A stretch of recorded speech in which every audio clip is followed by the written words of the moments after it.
வணக்கம் வந்தனம் நமஸ்கார் welcome to NT tax.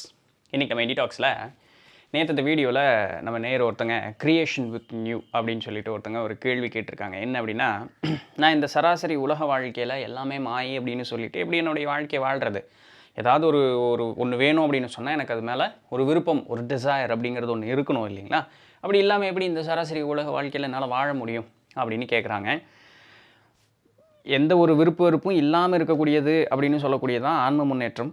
விருப்பம் அப்படின்னு ஒன்று இருந்ததுன்னா அதில் இன்பம் துன்பம் அப்படின்னு சொல்லக்கூடிய 2 நிலை அப்படிங்கிறது இருக்கும். இந்த 2 நிலைகள் இல்லாமல் சமநிலையில் இருப்பதற்காக நம்மளுடைய மனதை பழக்கப்படுத்திக்கிறோம். பழக்கப்படுத்தும் பொழுது அதற்கு இந்த இந்த உலக வாழ்வு, இந்த உடல் தான் அப்படின்னு சொல்லக்கூடிய தன்மை மாறி அதற்கு அப்பாற்பட்டு இருக்கக்கூடிய உண்மை நிலை அப்படிங்கிறத நமக்கு புரியும் அப்படின்னு சொல்லக்கூடியது தான் ஆன்மீகத்தினுடைய ஆணி வேறே அதுதான் இல்லைங்களா? பட் இருந்தாலுமே அவங்களுடைய கேள்வி தப்பு ஒன்றும் கிடையாது. இப்போது எனக்கு பசிக்குது அப்படின்னு சொன்னால் சாப்பிடணும் அப்படின்னு சொல்லக்கூடிய ஒரு விருப்பம் அப்படிங்கிறது ஒன்று இருக்கணும் இல்லையா? ஸோ நம்மளுடைய புராணங்கள்லையோ இல்லை பழைய ஞானியர்களை பற்றி பார்க்கும்பொழுது அவங்க பாட்டு உட்காந்துருப்பாங்க, சோறு கிடச்சா சாப்பிடுவாங்க, இல்லாட்டி அப்படி உட்காந்துருப்பாங்க அப்படிங்கிற மாதிரி நிறைய கதைகள் பார்த்துருக்கோம். ஸோ அப்போ அவங்களுக்கு எந்த விருப்பமுமே இல்லாமல் இருக்கும்ல அப்படிங்கிற மாதிரி நமக்கு ஒரு சிந்தனை வருவதற்கு வாய்ப்புகள் அப்படிங்கிறது உண்டு. தவறு ஒன்றும் கிடையாது. உண்மையில் அது அப்படி தானா அப்படின்னு கேட்டால் இல்லை. அதாவது ஞானியர்கள் அப்படின்னு சொல்லக்கூடியவர்கள் ஆன்ம முன்னேற்றம் அப்படின்னு சொல்லக்கூடியது, இங்கே இருக்கக்கூடியது எல்லாமே மாயை அப்படின்னு சொல்லக்கூடிய ஒரு புரிதலை நாம் வளர்த்து கொள்வது அப்படின்னு சொல்லக்கூடியது, இதெல்லாம் எதற்கு அப்படின்னு சொன்னால் பற்று அப்படிங்கிறது நீக்குவதற்காக சொல்லக்கூடியது. சரிங்களா? ஸோ இந்த அது அந்த புரிதல் வர வரைக்கும் நம்மளை அப்படியே குதிரை கடிவாளம் கட்ட மாதிரியே கூட்டிகிட்டு போவாங்க. அந்த புரிதல் அப்படிங்கிறது வந்துடுச்சு அப்படின்னு சொன்னால் அதுக்கப்புறம் பரவாயில்ல, புரிஞ்சுட்டு இல்லை, நீ அதுக்கு உன்னுடைய தன்மைக்கு ஏற்றார் போல் அதை நீ பயன்படுத்திக்கோ அப்படிங்கிற மாதிரி தான். ஒரு குழந்தை நடக்கிற வரைக்கும் நடவண்டி தேவைப்படுது. அப்புறம் அந்த காலுக்கு பலம் வந்துருச்சு, அது தனியாக நடக்குதுங்கும்போது அதுக்கப்புறம் நடவண்டி தேவையில்லை இல்லைங்க? அது மாதிரி தான் இதுவும். இப்போது இது எல்லாமே மாயை, இது மேலே நீ பற்று அப்படிங்கிறது வைக்காத, விருப்பம் அப்படிங்கிறது வைக்காத அப்படிங்கிறது எதற்கு அந்த அந்த நிலை, இது உண்மையாலுமே மாயைங்கிறது புரிஞ்சுக்கிற வரைக்கும் நமக்கு அந்த ஒரு கட்டுப்பாடு அப்படிங்கிறது நமக்கு தேவைப்படுது. இப்போ புரிஞ்சுக்கிட்டோம் அப்படின்னு வச்சுக்கோங்களேன், அதோடவே நீங்கள் இருந்தாலும் கூட உங்களுக்கு அந்த இந்த உலக வாழ்வோடு எந்த செயல்கள் செய்தாலும் கூட அது மேலே உங்களுக்கு பற்றுங்கிறது வராது. இப்போ பற்று அப்படிங்கிறது பற்று இருந்தால் தான் ஒரு செயல் செய்யணும் அப்படிங்கிற அவசியம் இல்லை. செயல்பாட்டுக்கு செஞ்சுக்கிட்டே இருப்போம். அது மேலே நமக்கு ஒரு பற்று அப்படிங்கிறது இல்லாமல் இருந்தால் மட்டும் போதும். அதற்கு தான் நம்ம மனசை பழக்கப்படுத்திக்கிறோம். அப்போ அது வரைக்கும் நம்ம என்ன சொல்லிக்கிறோம், இது மாயை, இது நிலையற்றது. அது உண்மை தான் இல்லைங்களா? இந்த உலகத்தில் ஏதாவது நிலை இருக்கா? இத்தனையும் பேசுகிற நாமளே நினச்சி நிற்கிறோமா? இல்லை.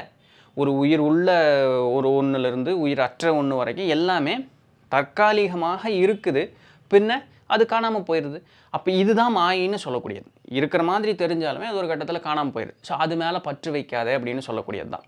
ஆனால் இந்த உலகத்துக்குள்ளே இந்த மனுஷ சட்டையை போட்டு வந்துட்டோமா, நம்ம காலையில் ஆனால் நமக்கு பசிக்குதா, மத்தியானம் ஆனால் பசிக்குதா, ராத்திரியானால் பசிக்குதா, இப்போ இதுக்கு சோறு போட்டால் தானே இந்த உடம்பு அப்படிங்கிறது வேலை செய்யும். இப்போ இதுக்கு என்ன பண்ணுறது? வேலை செஞ்சு தான் ஆகணும் இல்லைங்களா? இல்லை சின்ன குழந்தையாக இருந்தால் போய் அம்மாகிட்டையோ அப்பாகிட்டையோ கேட்கும் இல்லையா? பெரியவங்களாக இருந்தாங்கன்னா இப்போ அவங்களுடைய உறவுகள்கிட்ட ஏதோ ஒன்று கேட்பாங்க, தானே சமைச்சு சாப்பிடு, ஏதோ ஒன்று பண்ணி தானே ஆகணும். இந்த உடம்பை வளர்க்குறதுக்காகவாது வந்துட்டோம். வர்ற வரைக்கும் நம்ம இங்கே இருக்க தான், இது போகிற வரைக்கும் இங்கே இருக்க தான் போகிறோம். அப்போ இதற்குன்னு ஒரு நியதிக்குள்ள உட்பட்டு நம்ம வந்துட்டோம். அந்த நியதிக்கு நம்ம செஞ்சு தான் ஆகணும். இப்போது இது மாயை பற்றற்று இருன்னு சொல்லக்கூடியது இந்த இடத்துல எப்படி வேலை செய்யுது அப்படிங்கிறது புரிஞ்சுக்கணும். இப்போ நம்ம எல்லாருமே ஞானி முதல் கொண்டு நம்ம வரைக்கும் எல்லாரும் சோறு திங்க தான் போகிறோம், இல்லைன்னு இல்லை இல்லைங்களா? இப்போது நமக்கு சாப்பாடு கிடைக்கலேன்னு வச்சுக்கோங்க, பசி அதனுடைய உச்சத்தில் அப்படி இருக்குது. இப்போ நமக்கும் பசிக்கும், ஞானிக்கும் பசிக்கும், இல்லைன்னு இல்லையே, கரெக்டு தானே? பசின்னு எல்லாத்துக்குமே ஒன்று தான். இப்போது நம்மளுடைய நிலை முதல்ல பார்ப்போம். இப்போ நமக்கு பசி தலை இருக்குது, பசி வந்தால் 10 பறந்து போகும்னு இதே கலாச்சாரம் தான் நமக்கு சொல்லி கொடுத்துருக்கு இல்லைங்களா? இப்போது இந்த பசி வந்துருச்சு, பைத்தியம் பிடிச்ச மாதிரி ஆயிடுறோம் இல்லைங்களா? டென்ஷன் ஆயிடுறோம், யார் எது கேட்டாலும் வள்ளுன்னு உழுகுறோம், அப்படியே கிருகிருன்னு ஆயிடுது. எந்த வேலையும் செய்கிறதுக்கு சோம்பல் இல்லை.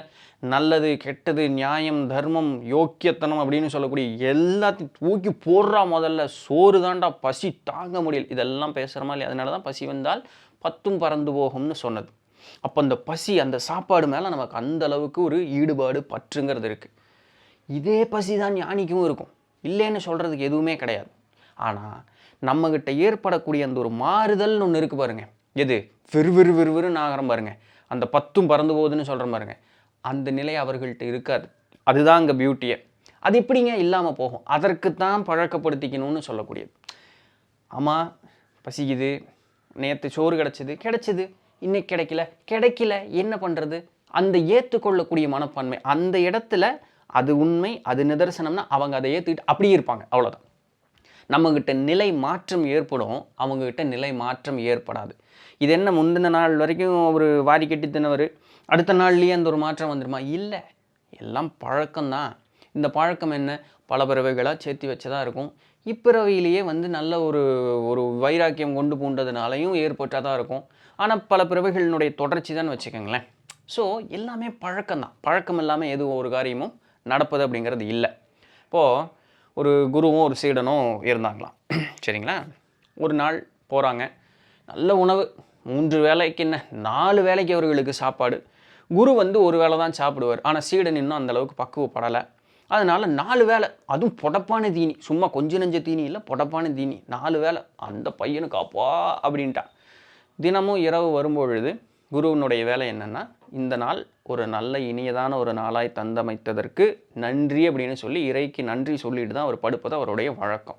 சீடனுக்கு இது தெரியும். ஒரு நாள் முந்தின நாள் அட்டி பட்டை கிளப்பிட்டாங்க, சாப்பாடு சூப்பர் சாப்பாடு. சீடனா அப்படியே மனமகிழ்ச்சியோட குரு சொன்னதை விட ஒரு 4 வார்த்தை அதிகமாகவே குரு இறைவனுக்கு நன்றி சொல்கிறான். அடுத்த நாள் என்ன நடந்திருக்கும் நேரத்துக்கு உங்களுக்கு புரிஞ்சிருக்கும். வர்றப்பட்டினி, குடிக்கிறதுக்கு தண்ணி கூட கிடைக்கல. நாள் பூரா 3 முந்தின நாள் ராஜ விருந்து போல் சாப்பாடு, 4 வேளை தீனி. சரிங்களா? அடுத்த நாள் குடிக்க தண்ணி கூட இல்லை, வாயெல்லாம் வறண்டு போச்சு. அவ்வளோ அன்னைக்கு சுத்தமாகவே எதுவுமே இல்லை. அன்னைக்கும் இரவுன்னு ஒன்று வரும் இல்லையா? குரு வர்றார். இப்போ சீடனுக்கு மயக்கம் தள்ளுது. குருவனுடைய நிலைப்பாட்டுக்கு அவர் பாட்டுக்கு இருக்கார். சீடனுக்கான்னு இருக்கான். வர்றாரு. வந்தோடனே அவர் படுக்கையை விரிக்கிறாங்க. அவங்களுக்கு என்ன பெரிய மெத்த படுக்கையே என்ன இருக்கிற கட்டு, ஒரு துண்டு ஒரு வேட்டி தான். துண்டை விரிச்சிட்டு படுக்க வேண்டியது தான். இல்லையா, கோவணம் கட்டியிருப்பாங்க எப்படியும், வேட்டியை விரிச்சிட்டு படுக்க வேண்டியது, வேலை முடிஞ்சு. அவங்களுக்கு ஒன்றும் பெரிய ஒரு இது ஒன்றும் கிடையாது. படுக்கிறாங்க. அன்றைக்கும் அவர் படுப்பதற்கு முன்னதாக இந்த நாள் ஒரு இனிமையான ஒரு நாளாய் தந்தமைக்கு நன்றின்னு இறைவனுக்கு நன்றி சொல்லிட்டு படுக்கிறோம். சீடன் கட்டுப்பாயிடுறான்.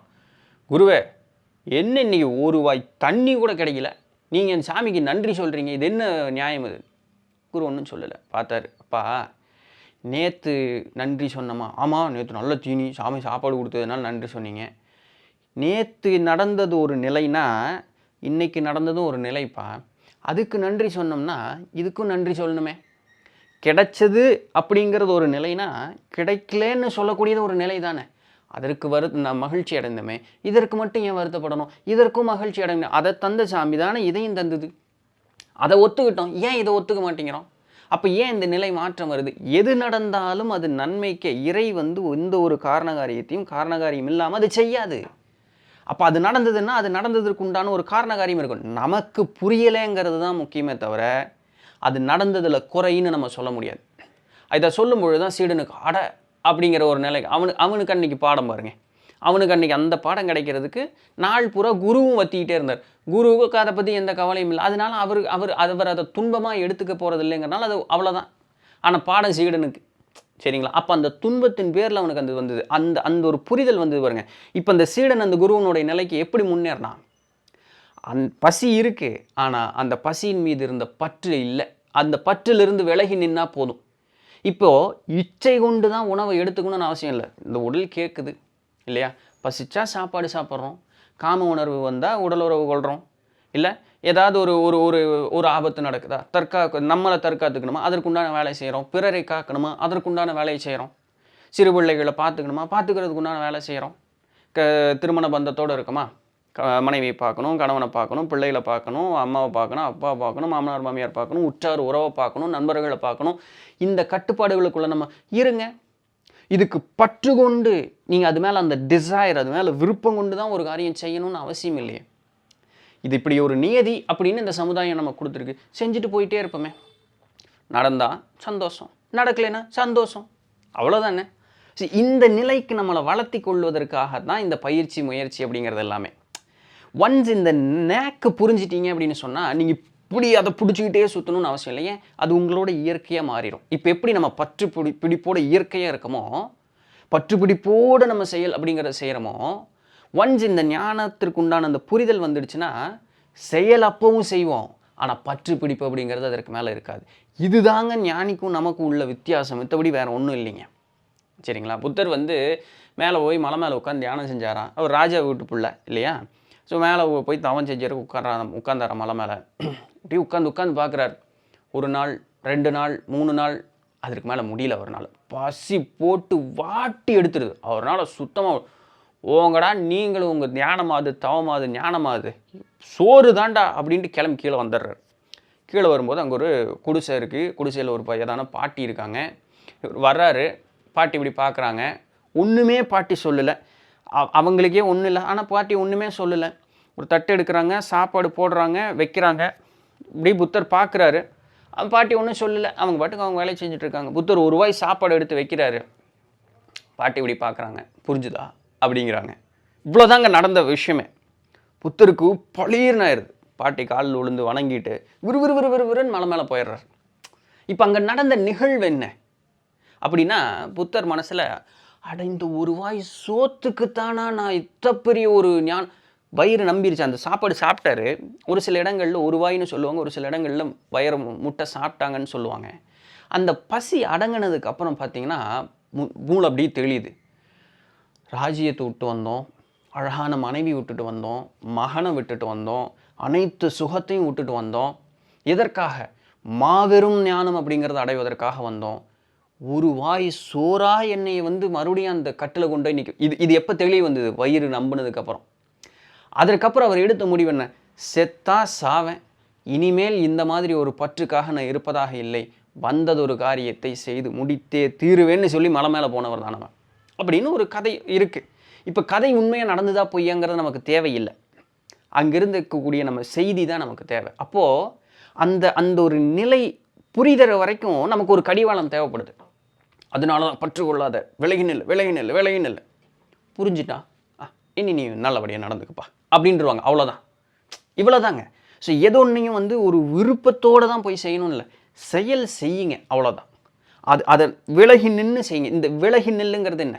பற்று கொண்டு இருக்காது. அது நடந்தாலும் நடக்காவிட்டாலும் உன்னுடைய நிலை மாறாமல் நீ இருக்கிறதுக்கு நீ பழகிக்கிற, அவ்வளோதான். மற்றபடி வேறு ஒன்றும் இல்லை. இதுதான் ஞானம் அடைவதற்குண்டான வழி.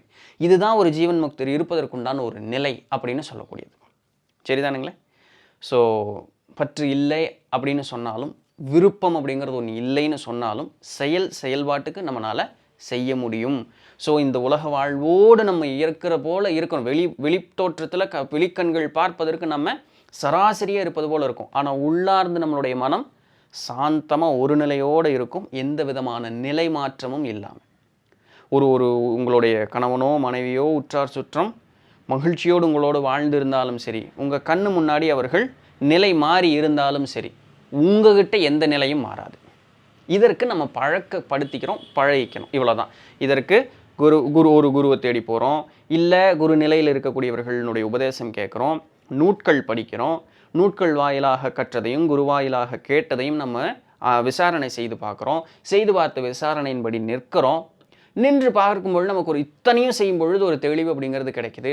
தெளிவின்படி நம்ம பயணிக்கிறோம். ஒரு நிலை மாற்றம் அப்படிங்கிறது வருது. இந்த நிலை மாற்றம் சமமான அமைதியான ஒரு நிலை அப்படிங்கிறது நமக்கு கொடுக்குது. மகிழ்ச்சி, இருந்துட்டு போங்க, அவ்வளோதானே. அதுதான் ஜீவன் முக்தர் நிலை. ஸோ இவ்வளோதான், ரைட்? ஸோ இதான் இன்றைக்கு உண்டான வீடியோ. பிடிச்சிருந்திருக்கும், இன்ஃபர்மேட்டிவாக இருந்திருக்கும் அப்படின்னு நம்புகிறேன். நாளைக்கு வேறு ஏதாவது ஒரு சுவாரஸ்யமான செய்தியில் சந்திப்போம். அது வரையும் தொடர்ந்து நினைந்திருங்கள். நான் உங்கள் நிலத்தில் நன்றி, வணக்கம்.